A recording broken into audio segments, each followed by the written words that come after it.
quando se fala de império. Portanto, pergunto, desde quando os judeus formaram um império? Comente para mim. Não. A invenção do Templo de Salomão e a invenção de Jerusalém é o que vai presumir no segundo templo, que é o primeiro. Ok? A constituição de um Estado-nação. E diga-se de passagem, Israel nunca foi cidade-estado, tampouco nação do ponto de vista histórico. Então, primeiro ponto é que existe, de fato, toda uma construção teológica de que existe um terreno que foi comprado por Davi, Salomão vai ser o responsável para construir templo, e este templo, pasme, ele está sendo dedicado a alguém. Comente aí a quem que esse templo está sendo dedicado. Para a gente começar a entender. Aliás, em um lugar, a antiga Jebus, que torna-se Jerusalém, é sobretudo em uma determinada cidade. Vamos lá, comente aí que eu vou ler. Ok? Então, primeiro que você tem Shilomó. Ele é a paz. Shalom. Paz. Ok? O templo, a historiografia pós-exílica constitui-se para o que, professor? O Deus, a divindade. E a divindade está direcionada e integrada ao rei. Portanto, não se pode desvincular a imagem do rei com a do chamado templo, que não é o primeiro. Entenda? Psiu, lembra do Didi? Psiu? Não e não. Por quê? Porque essa construção será atribuída como uma obra de um rei Salomão. Traga minhas evidências, por favor. Isso do ponto de vista de um senso comum mais crítico. Ok? Mas nós temos ainda uma leitura de um senso comum que eu me afasto e anos-luz. Ok? Que é do templo, evidentemente, nessa conceituação pré-exílico. Ok? Pré-exílico. Não tem como. Não tem como.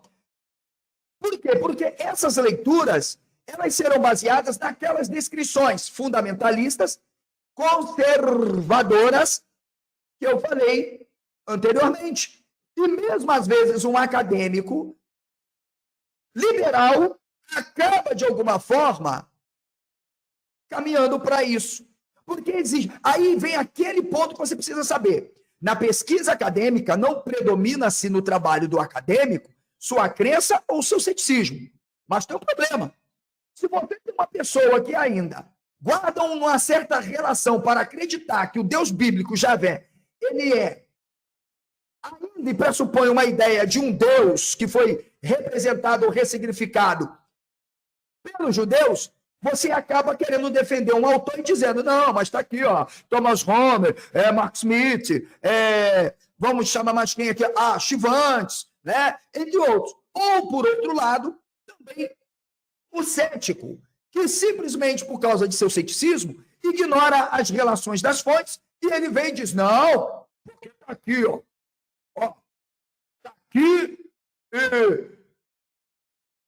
esse autor, Rafael Patai, né, Nolan, entre outros, não. E aí tem-se sérios problemas. Compreendem? Então, vem comigo para o texto, porque agora o couro vai comer. Lembrando que eu avisei na live de ontem, eu ensinei isso ontem. Ontem você pode ter acesso se tornar membro. Ok? São vários vídeos. Eu disse, a hipótese de Julius Wellhausen está derrubada, mas não está morta, porque os seus sistemas estão operando nas correntes acadêmicas, sobretudo, que trabalham fontes. E aí, você vai perceber que só existe uma forma de se desvencilhar disso.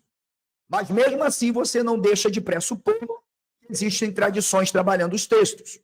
E eu expliquei que eu trabalho com o conceito de fontes sacerdotais, da monarquia e do templo.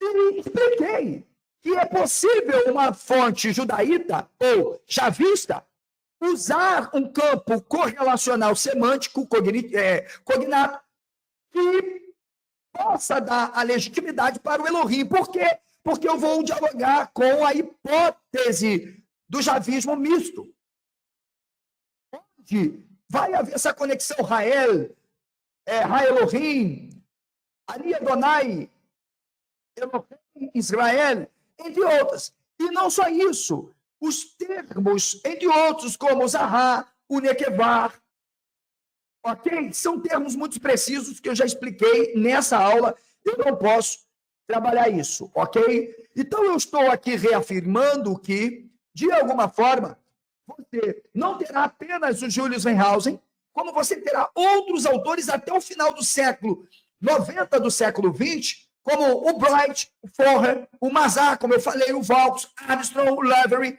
entre outros. E entrando o século 21, pronto, aí a galera que hoje já compõe toda a nossa base.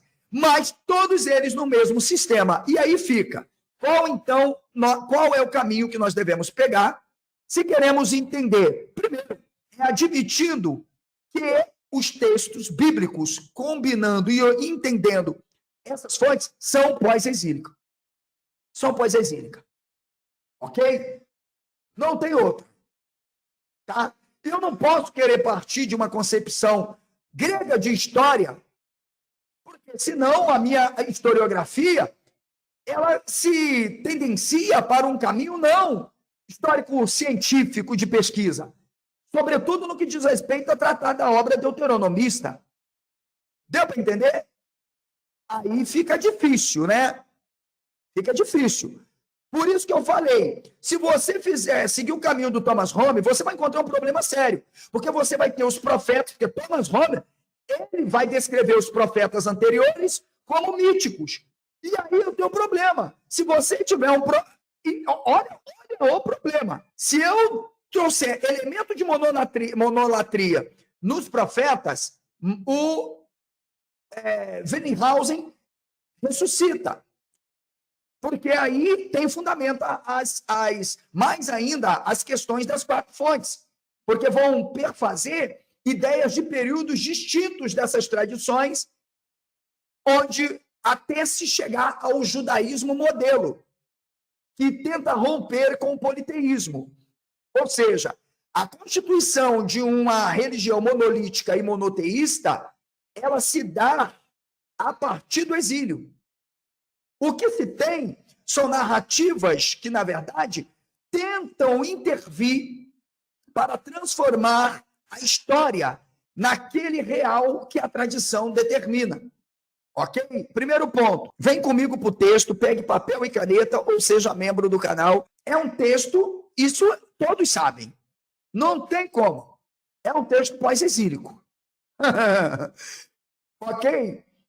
Eu já ensinei na aula passada como a teoria das fontes, da Torá, do Pentateuco, entre outros, foram sendo construídas. Em todas as formas. Aqui, você já esquece.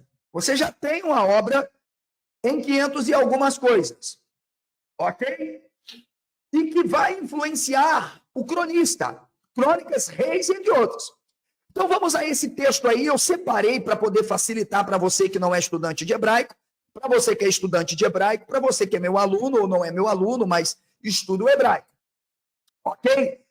Esse texto de Esdra 1, 2, começa com uma descrição, mas eu vou ler aqui o hebraico, mas não significa, se você não tem uma leitura apropriada, mesmo com as acentuações, os sinais maçoréticos e tudo, fique tranquilo. Ok? Eu tenho um curso de hebraico ou sua assinatura vale lá o curso básico de iniciação, dependendo da assinatura.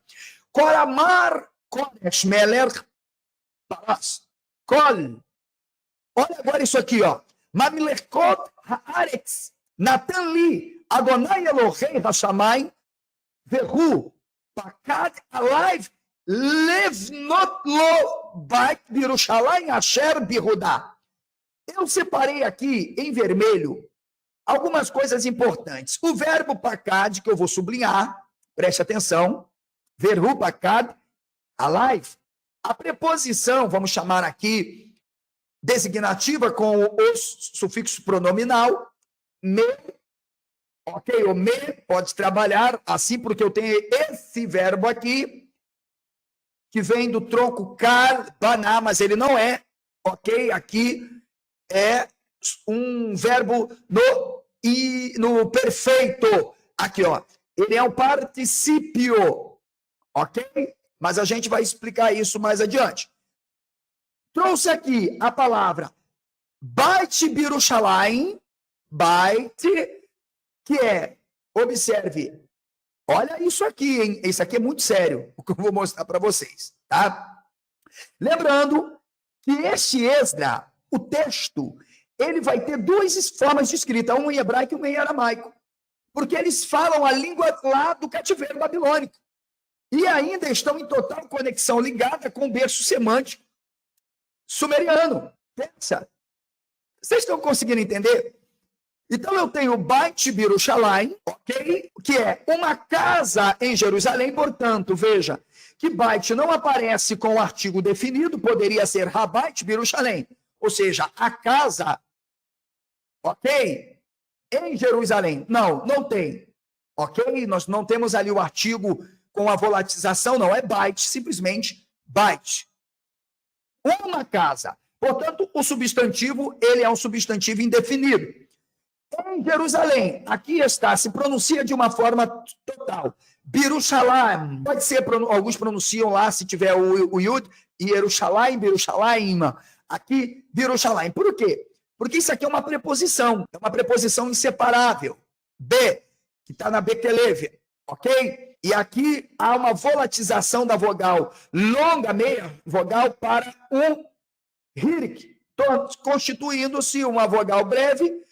E aqui não é Birushalayim, é pronunciada Birushalayim, Birushalayim, ok? Asher Birudá. Então, primeiro, uma casa em Jerusalém, primeiro ponto. E essa casa está onde? Em Judá. Olha, peraí. Esse escritor da tradição, pressupondo Esdra, ele diz que Ciro, rei da Pérsia. Ó, assim diz Ciro, rei da Pérsia. Então, primeiro, há um discurso indireto, uma terceira pessoa, que vai narrar algo e supostamente em nome de uma terceira pessoa. Então, preste bem atenção. Você tem sujeitos nessa amálgama narrativa.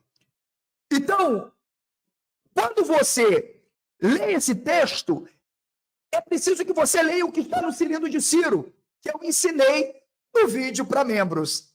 Ok? Que aula maravilhosa. Porque nós lemos ali e trouxemos. Então, o que esse Ciro disse? Seja ele dizendo ou não dizendo, ou o que colocaram na boca dele. E o texto é pós-exílico. O Senhor Deus dos céus me deu todos os reinos da terra. Ele sim é rei. Todos os reinos. Por quê? Porque ele tinha o reino. Havia, de fato, Israel nunca teve reino, nunca foi reino. Agora, na modernidade, é que conseguiu se tornar Estado. Nunca teve. Ok? Ciro, ele não se torna o rei de Israel, ele se torna o rei de toda a terra. É por isso que os salmos são cânticos de louvores a Ciro. Então, você tem um termo empregado interessante. O Senhor Deus dos céus, Hashamayim. Olha aqui, ó. Ó. Que é um termo comum no berço sumeriano, também no berço babilônico. E que eu explico para você, se você adquiriu meu material, quem foi Enoque e ele existiu, explicando, inclusive, a ideia de chamar lá de Besserotos.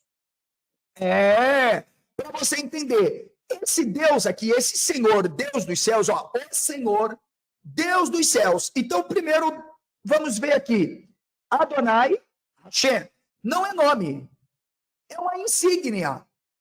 É uma insígnia, é um título político que esteve sempre ligado a uma liderança étnica que foi se evoluindo, começou como um epíteto bigrama, depois trigrama e depois se tornou um tetagrama por uma razão. Por que, professor, se tornou um tetagrama e qual a razão de ter se tornado um tetagrama? Porque ele vai estar ligado aqui, ó, a Yehudá. Ó, Yud, Rei, justamente é um grupo sunita, e ele precisa preservar isso. Então, primeiro, observa aí, o Senhor Deus dos céus, disse Ciro. Então a oração começa aqui, ok? Começa aqui. O Senhor Deus dos céus, Adonai Elohei, e aqui vem aquela perguntinha, gente. Esse texto, agora eu vou deixar para os alunos do Oswaldo responderem e a galera. Esse texto é de uma fonte de sacerdotes do templo ou da monarquia? Olha agora os ossos de Bennhausen balançando na sepultura e Thomas Hobbes tomando um choque. Mesmo não tendo pressuposto, ele trabalha com sistema de fragmentação e complementação. Ele trabalha a fonte deuteronomista. Pensar isso sem êxodo é impossível. Então, primeiro, Adonai Elohei, eu pergunto, pelo fato de se presumir uma fonte como combinada, Elohei, Elohim, Adonai, etc., quer dizer que o texto seja para os sacerdotes do templo? Será que eu não tenho um projeto político falando aqui? Será que este texto não é um texto da monarquia? Para você, esse texto pertence à monarquia ou aos sacerdotes do templo?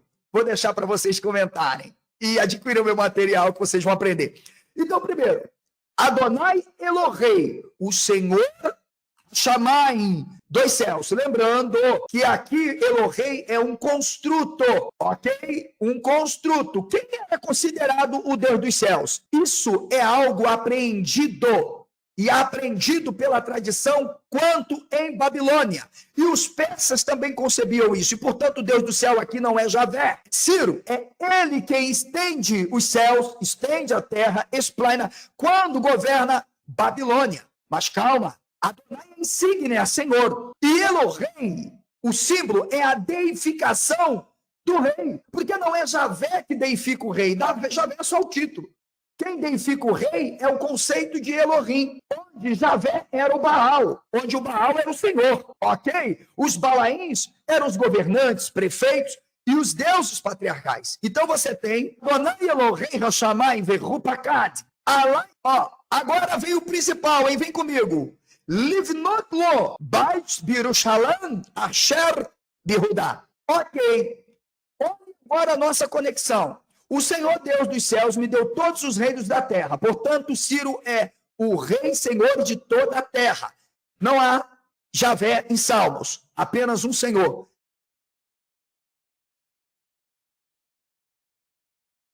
Estamos aqui para oferecer a você um amplo espaço para desenvolvimento cognitivo, um portal exclusivo, onde você terá acesso irrestrito, desfrutando de um ambiente acadêmico, com acesso a uma biblioteca virtual, com livros, teses, dissertações, artigos, esboços, videoaulas e cursos exclusivos. Tudo isto pela tua assinatura, que é um gesto de cooperação com o nosso trabalho e investimento ao seu desenvolvimento intelectual. Saiba mais clicando no link que está aparecendo aí. Seja membro. Confira lá a modalidade que melhor convier à sua condição financeira e junte-se a uma geração de revolucionários produzindo uma pesquisa de alto nível em diversos campos do saber. Professor José Alessandro Neves estará à disposição dos membros assinantes, oferecendo um amplo espaço para debates saudáveis, éticos e respeitosos dentro do grupo de membros do canal Professor José Alessandro Neves, dentro do grupo de membros do canal Professor José Alessandro Neves. Então, superamos esta grande etapa. Agora, conheça um pouco mais do ambiente que nós temos para te oferecer, acreditando no teu potencial.